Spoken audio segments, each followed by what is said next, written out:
Hello. Welcome. I just realized they couldn't hear me because I Oh. was like not in the thing. Hello. Hello, everyone. Welcome to Hoop Sisters Wednesday Live. We got a lot of new people. We do. So we should let you know that we go live Wednesdays at 2 Eastern all the time, Yes, unless we there's a do. holiday. Can we not show what's behind us? There we go. Why? Is there something they can't see? No, there's just wasn't cute. Oh, okay. It's our mess. Oh, yeah. Well, we all have a messy sewing room. That's right. I don't have a sewing room. I have a messy live room. That's right. I had to fix it for you. I appreciate it. We're here today because we just whipped up something really cute a few weeks ago. And we thought it would be a really great, last minute Christmas gift. Yes. That is kind of wintry, but not so much Christmassy. Right. So you can keep it out. Yeah. As a matter of fact, I did the smaller version of it. I did in one hooping, sewed them together, put it back on, and then I stuffed it. So this is our little winter Wonderland pillow. So look cute. at all those giant snowflakes. Aren't they cute? It comes in 2 sizes. It does. I have the 5-inch. Aubrey has the 7-inch. Isn't that cute? So cute. And we love this because we just released a really big upcoming project as a sew along last week. So this week we wanted to give you something that you could just download. It's a download only. Yeah. And it's perfect for new people. It is, because it's simple piecing. It's just a background fabric and your tree fabric, and then the stitching that's on top of it. That's it. Yeah. And That's 4 blocks. 4 blocks. So Perfect. can't beat it. Perfect. So today Annie is going to stitch it out, but let's talk about what products we're going to use for the best results. Okay. For this project. Absolutely. We can do that. She wants that pillow. Give me the pillow. One of the products we'll be using is our battleizer, which, again, if you're new to Hoop Sisters, our battleizer is a batting and stabilizer combination product. So you don't need to hoop 2 things. It has your batting for your quilting and enough stability in it in order to be able to hold up to all the stitching. Nice and drapable. It's a wonderful product. It's something that you can find on our website. It's perfect for this. It is. It's perfect for our pillows, our quilts, and just probably 90% of our designs or more will require the almost said hoop shape battleizer. And the step 1 is always hoop it. Yes. You hoop it. It goes right in there. Absolutely. And it's very, very easy to hoop. The other product that I'm going to be using today is our hoop scissors. It's our larger hoop scissors. We're going to doing piecing in the hoop and not applique. So that's when I like to pull out my hoop scissors. It's a really nice pointy scissors, has a long blade to it for trimming fabric if I need to, and a pointy edge. So pointy, it comes with a little rubber thing on the end. So that is the other thing that I'm going to be using. And then, of course, I'm going to be trimming it with the trimmer by George. This one's already in the package. And for those of you who don't know, there is a QR code on here. And the QR code takes you to videos so that you can watch Linda using it, and she will teach you exactly how to use it perfectly. Yeah, that's really helpful, because then right when you get it, you can scan that and go right to where you need to be. That's right. Because you might think, well, I ordered it and I remember seeing it on a video. You don't have to go hunt down the video because the QR code's right there. Yes. And on the other side, if you flip it over, there's a free design that you can download on our website too. And it's a little case to hold your trimmer by George. It's so cute. It is cute. Very cute. So let's see. Want me jump right in and get started? Do it. Let's do it. All right. So we have here. You want me to hold and you point? Yeah, that's okay. It's a little bitty hoop. I'm going to do the 5-inch block. So here's my 5-inch block. And like Aubrey said, first step is hooping your battleizer. Now you can probably see, you look real close. I'll try and get the right angle on it. You can see there's a little zigzag stitch there. That's because I took some battleizer and I did what we like to call Frankenbat. So I basically butted the ends up together in zigzags so I could save some money, which is always a good thing. It's going to go in the trash or back in the hoop, which one you want to do, right? So sometimes when they pop out of the hoop, you have to trim off and you end up with big sections. I like to trim the sides first. That way I have nice long sections that I can then franken back together. So I have a piece of franken battleizer in there. It's a mouthful. And I've already done my first step in the design, which is to stitch out a placement stitch. And you can see I use green thread. We, in our instructions, say to use water soluble thread. But you can't see that. You can't see that. You can't see that. I can see it, but you wouldn't be able to see it. I wanted to be able to see what's stitching out. Right. So I'm going to go over to the machine. Aubrey's going to show you the instructions, and I'll get set up on the machine. You want me to trip? No, I don't. No, I don't. All right. So while she's getting set up over there at the machine, I just wanted to pull up the instructions. We said that this is a really great beginner project. So I just thought it would be nice to show you specifically what our instructions look like. By the way, this is also a nice quick project for you pros who have been hanging out with us for a while. You could really whip this out. As Annie mentioned, there are 4 blocks, just 4 blocks. So if you have a really big hoop, you could make this all the blocks in one hooping, which I think Annie did when she made one of her samples. I also love that this comes in the 2 sizes. So if you can only do a 5-inch, you can participate. But if you'd like the bigger one and a 7-inch, you have that option too. The other really nice thing about this is it's kind of one of your fabric stash busters. You can just kind of pull from maybe the stash you already have. If you have some colors in there you think would look nice, because you're not going to need a ton of fabric for this one either. So we have the supply list in here for both sizes, 5-inch and 7-inch. And then Annie's going to take you through these steps, and it looks like she's set up. So I'm not going to spend too much time in here, but there is, I just wanted to show you what the instructions look like. They're step by step, and they include a ton of images. We even show you how to put it together, and assembly instructions as well. All right, Annie, I'm going to pass it over to you. Okay. All right, so I think I'm all set up. So I have, as I showed you in the other room, that I already had my step 1, which is our placement stitch.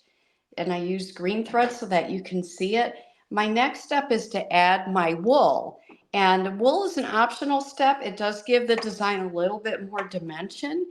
And you can skip it or you can use it. A lot of times if it's something like a table runner or table topper, I will skip the wool, just because if you want to put a glass or a vase on it, it won't be quite as tipsy. But if you want that dimension, then definitely use the wool. So what you do is you press the edges of the wool in about 1/4 inch. And I have been using, oh goodness, forgot what it's called. Just like that, it's called. It's the paper used, parchment paper for cooking. And I just lay it right on top of there, and then with my iron, we'll just seal that edge to make it nice and thin. And that will help you to be able to keep your presser foot from getting caught. Another thing I'd like to suggest that you do is, if your machine has the capability to raise your presser foot a little bit, that will also help in keeping it from getting caught. So what you're going to do is take your wool, and we'll tell you exactly what size to cut it, and you're just going to put it inside that placement stitch. And again, I'm using green thread so you can see what stitches. And we're just going to attach the wool.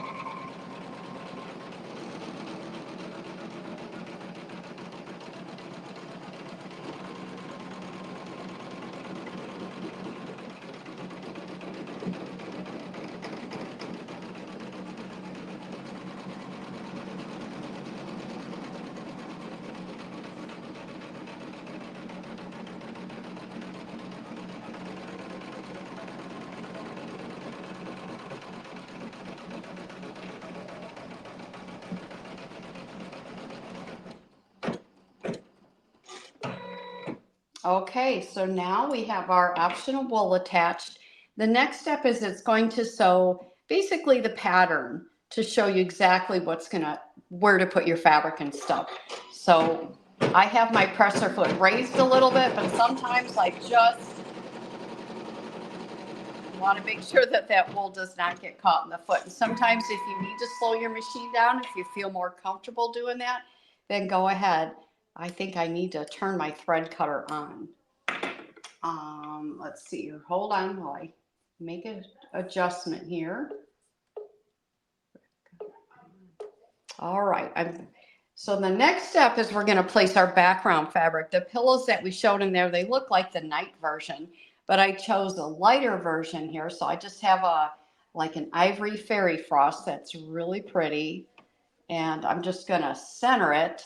So I get it where I think it needs to be. And then I pick it up and I make sure that this entire area is going to be covered. And it looks like it is. And again, I would use water soluble thread for this step. And we'll show you exactly the reason why when we go back in there and finish this block. And that's so that when you get done and you're sewing this block to another block, you won't have the stitching showing and you won't have to rip it out. And the water soluble thread will just dissolve. So normally I would be using water soluble thread, but I'm going to continue with the green so that you can see what's going on. And your only job is to make sure that your fabric doesn't shift.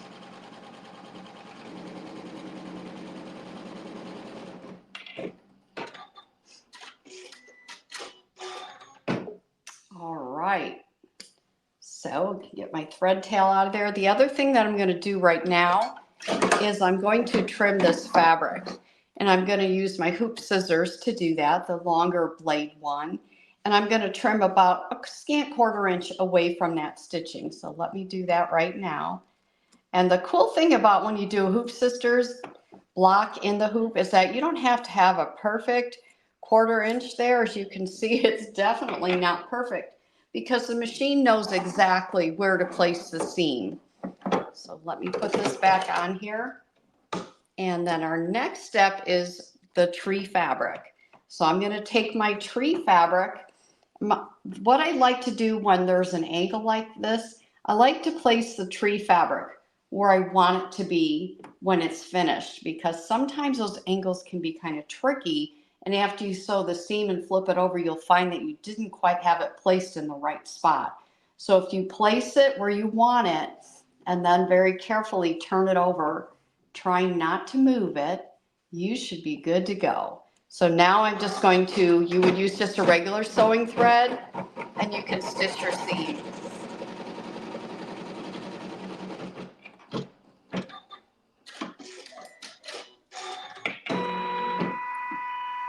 And then you can flip your fabric right side up, and then you can finger press. Let's see, I'm going to actually read my instructions. What is my next step? Step 6, water soluble thread in the needle only, smooth out the tree fabric, and it's going to do a tack down stitch around the tree fabric to hold it in place. And I did get a little close up there, so I should have taken a little more time getting that in place.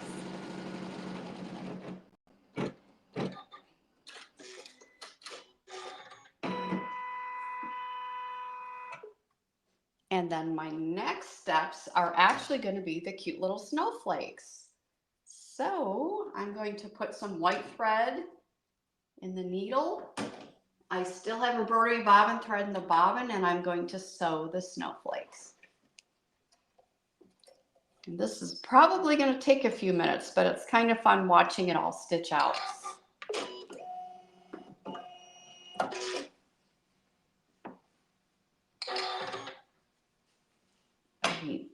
Got a thread tail to snip.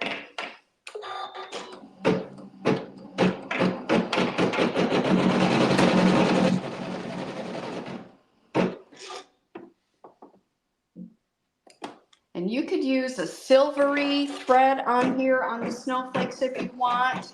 Kind of going to depend on what your color your background fabric is.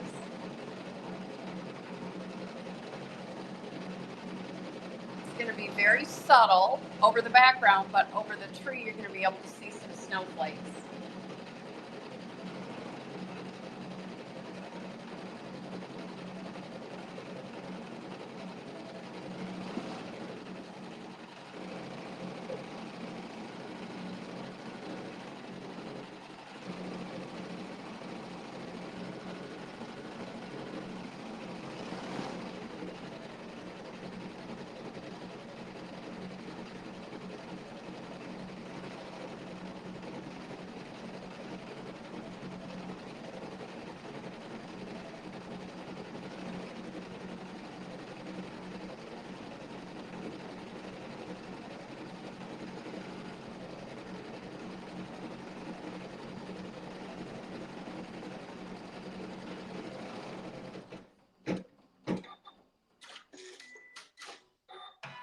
So that's half a snowflake, and the other half of that snowflake is going to be on the block that will be on top of it.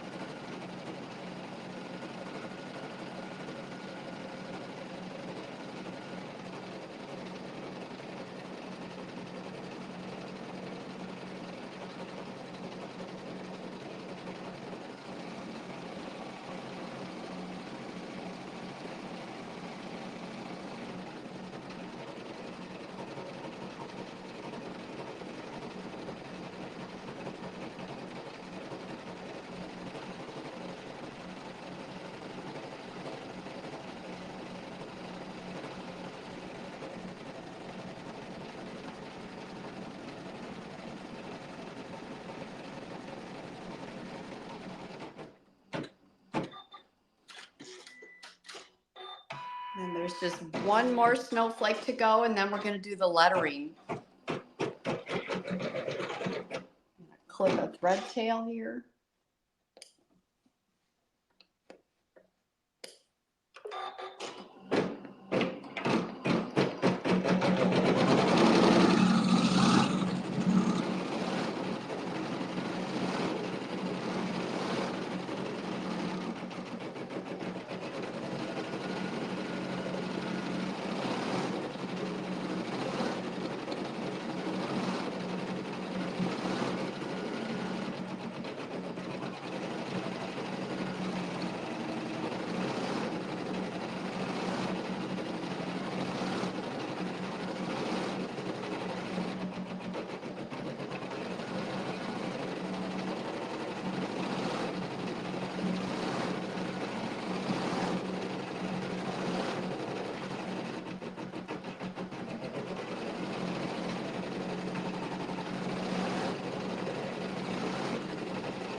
All right. Well, she's stitching in there. She's also in here. Multitasker. Yeah.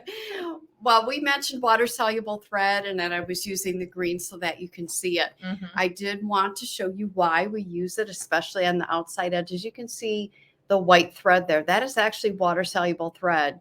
And if I were to get it wet, I'm not going to do that. But if I were to take a Q-tip and just wet that, it would just dissolve. Yeah. So then you wouldn't have to worry about it, but it holds your fabric in place in the meantime. I was thinking while that was stitching, you used kind of a white fabric and white thread for the snowflakes. But you could even, I was looking at this light blue. Oh, yeah. That she used for the lettering in this one. Yep. But I know snow's not blue, but it's frosty. Yeah. And so if you decided to do, you know, you can always contrast your thread and your fabric, I guess is what I'm saying, if you want the snowflakes to stand out a little bit more. Yep. Like look how awesome those are. And if you're really gutsy, maybe even a metallic and slow your machine down. A silvery color would be really pretty. Yeah. Very pretty snowflakes. But it's kind of sometimes a tone on tone. You may not notice it or see it on camera. Right. But when you see it in person, it's beautiful. Yeah. The other thing I want to point out too is that each step on all 4 of these blocks is exactly the same. Like, so you're going to add your background, you're going to do the seam for your tree, you're going to do your snowflakes, and then your lettering. Speaking of lettering, I'm going to continue. Can you get out that way? Yeah, I can. Do you want me to put the camera back on you? I will, just so you guys can see what she's doing. Okay, so now you'll have to choose a thread that you think is going to show up really nicely on both your background and your tree fabric. I think it's okay to have a subtle snowflake, like a tone-on-tone effect, but kind of, in my opinion, and prove me wrong if you will, but I think the lettering should stand out and show up nicely. Okay, so I'm just going to put this darker green color in here.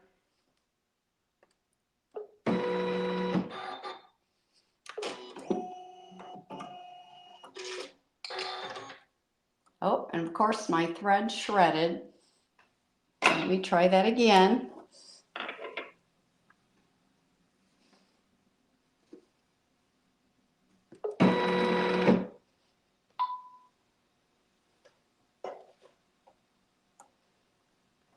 Of course it's shredded, right? Yeah.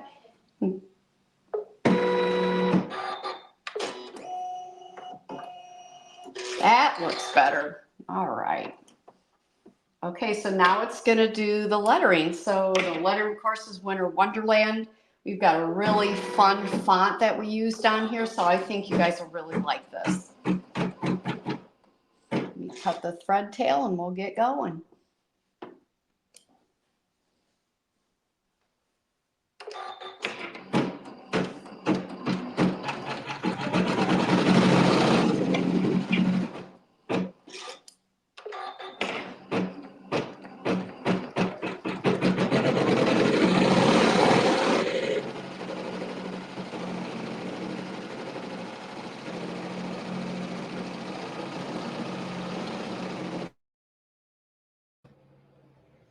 All right. Well, she's finishing that.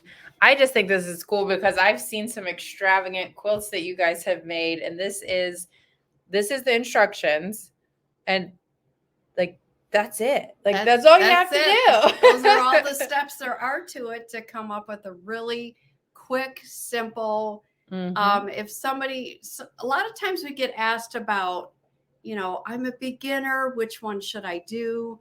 And it's so hard to tell because it's basically some of the designs have more steps in them, some have less. So I think this you can do them all, but you can less steps. This has less steps, so I would put this in the beginner category. There you go. And I know that's really little, but it's a full page PDF when you actually get it. The other thing that I have flashed up on the screen here a couple times, those are the fabric requirements, but I think it's fantastic that you really only have to think about 2 fabrics and 2 threads. Right. So, you can go darker like she did here, or you can really just play with it and do whatever makes your heart happy. But sometimes I think picking fabric can be one of the hardest challenges for people because you want it to look really good. This is easy. 2 fabrics, 2 threads. She used a light color thread for the snowflake, and then a darker blue for the words Winter Wonderland. I'm going to go check on it. And if you want to maybe just show them the back. Okay. And then I'll be back in to talk about the back of the pillow. Yeah. So she made this a pillow. Now she can correct me if I'm wrong, but I don't think you have to make a pillow. You could just make it like a little table topper. But she included instructions for how to make the pillow. Look at that. So cute. And she said beforehand, there's a lot of ways you can do this, but this is the way that I did it. So here's the back of the 5-inch. Now I added a little extra band for color on there that I don't think I put that in the instructions. That's cute though. But it's just something you could do, or this use one's the just decorative stitches. Yep. Lots of fun things you can do. You could, if you don't want to do this type of back, you could add a zipper down here in the seam. I mean, there's tons of different things. However you want to finish. You could just put it on the table too. Like you don't need to necessarily make a pillow, right? And that's what I think I'll do with this one is just make like a mug rug, and it would end up, about this size. This size here would make a great table topper. Yeah. You could even continue to make several of them and put them on a table look really cute. That would look cute. Yep, lots of things. I can't wait to see what everybody else is going to do with it because everyone usually has better ideas than we do. So, well, it is amazing. Like once you guys get your hands on it and we see pictures start to post in the VIP group, it's pretty fun. Like, oh yeah, why didn't I think of that? I can think of a couple like new releases we've done where the colorways have just blown me away. I'm like, oh yes, that is beautiful. Yep. But that's the thing. You can just pick a couple fabrics. This is a really, like we've said multiple times, a really good beginner project or something super quick that you can just do while you're waiting for your barn quilt to show up. So you can start that in January. This will keep you busy. I also always love it when you can get a long life out of a design, meaning you can keep this up throughout the whole winter season. It's not just Christmas and then it's over, right? So I like that about it too. And a thought just crossed my head. What if you already had your barn fabric and you bought a little extra and had some pillow accessories wherever you're going to put your barn quilt? That'd be a really good idea. That would be super, super cute. Look at you. She's all full of ideas. All right. I'm going to check the design again and then we're going to trim it. And then I think we'll be done after that. But let me go check the design. All right. She's going to go peek in there.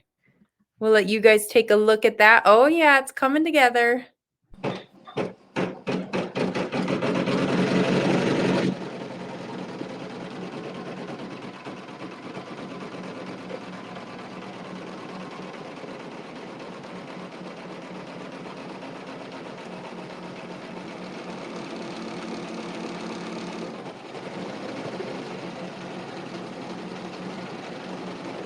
I see a couple questions that we will answer. I wonder if I can do, there we go. Now we can see both. So just want to answer a couple questions. Yes, it is available in 5-inch and 7-inch. So someone was asking about the block sizes. And this one we did this one just as a download only. It was kind of like a last minute, this Christmas would be cute. Gift. Yeah, it's a little Christmas surprise. Even though it's not Christmas, but you could make it look Christmassy. But I like to have a few decorations that'll carry over and be more wintry than Christmas. Right, because honestly, I feel like winter doesn't even start anymore until after Christmas in Ohio. Yeah, and then it's cold for months. But, that's true. So I feel like that's great. So yes, it is the 5-inch and the 7-inch. This one was not available on USB. It is strictly a download, and it's only $24.99. So it's a really nice price point too. So you can start it right away with the download. But I will say, as Annie mentioned in the beginning, we do recommend that you use the battleizer. If you order this is the smallest one we have at the 5 yards, and you will have plenty. Oh yeah, you can do other for the next one. Right, but this is the smallest one that we have, so we definitely recommend this. You've seen her use her scissors a couple times too.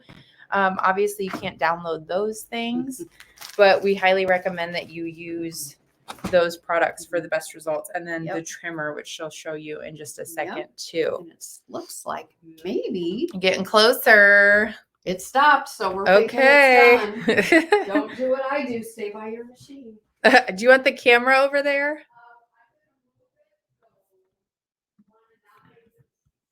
Okay, well then we won't put the camera over there.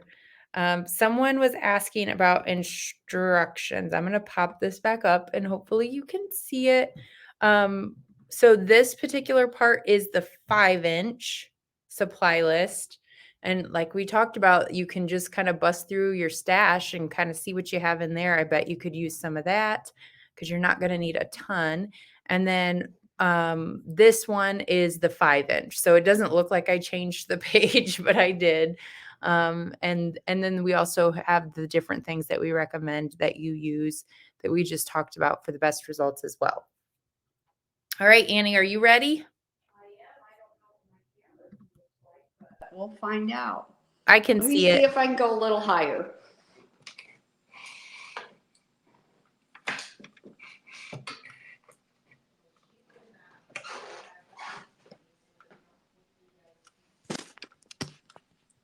Does that look better, Aubrey? Okay, hopefully that looks better for everyone. Okay, so on our designs, anything on, if you're doing this as a quilt or as a table runner, if it's the edge of it, you're going to want to trim 1/4 of an inch through all your layers if you're going to put a binding on it. If you're going to sew a backing to it, so in other words, if you're going to put your backing fabric down and sew around it and turn it, then you're going to want to trim on all sides, which is pretty much what we're going to do with the pillow. So I'm going to show you how to use the trimmer by George. And basically the goal that we want is to be able to remove all the bulk from the seams. So we want this battleizer to go away. So we could try using a ruler and a rotary cutter and pulling the fabric back and then trimming, but you probably got about a 90% chance of nicking that fabric every time you do that. And the same if you tried to use the scissors, you're going to come really close to that fabric and end up nicking it. So, and I'm explaining this because I know some people are probably new to Hoop Sisters.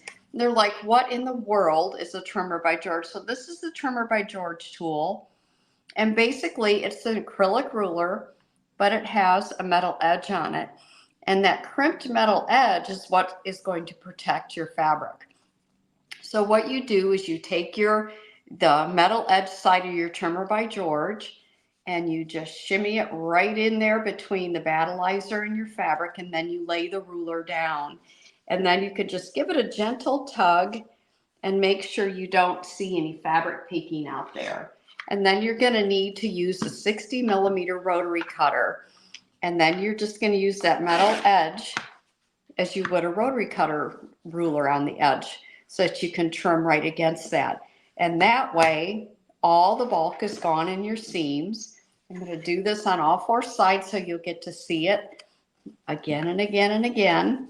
So you just shimmy that in there and lay it down and do a gentle tug and visually make sure there's no fabric. And then you can use your 60mm rotary cutter to trim that. And I'm just going to do this all the way around.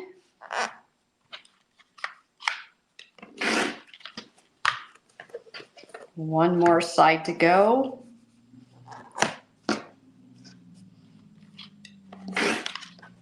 Okay, so we are all done. There's what the back looks like.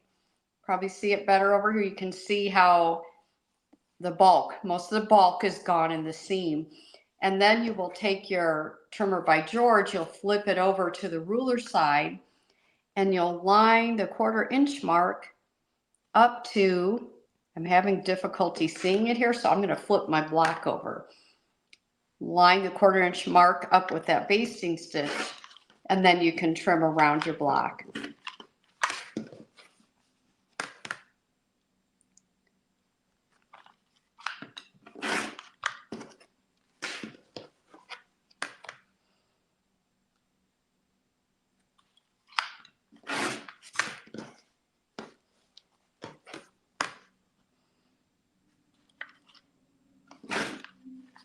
Okay, so there's our trimmed up block.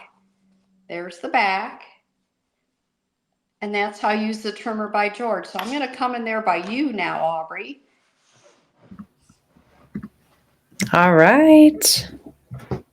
What do you guys think? How easy is that? You basically have 1/4 of the project done now. I do. And you know what? If I would have used the big hoop and put all 4 files in there at once, I would have been about 10 minutes from finishing it. Wow. All 4 blocks. That's how quick it is. That's cool. And while it's stitching, you could probably go and prep, if you're doing the pillow, if you're turning it into a pillow, you can probably go prep the backing for your pillow. Oh, yes. Or, backing for your entire finished project. It's precious. So it is precious. And I can't wait to see all the different colors. When I went to pick fabric for this morning, I was just kind of like, I thought about doing like a frosty blue for the background. So there's a lot of different things I think people can do. I'm going to hold this up close to the camera so that you guys can see the snowflakes. Can you see them? They're so cute. They're much better on a pillow than outside. Yeah, that's true. If it could snow on Christmas Eve and Christmas Yeah, Day, and then no more. and then be done. Can we just order that up? Yeah. I don't think it'll be very effective. Any more questions on Facebook or YouTube? They just like it. They're excited and they want to know how to order it. So I popped the link in there.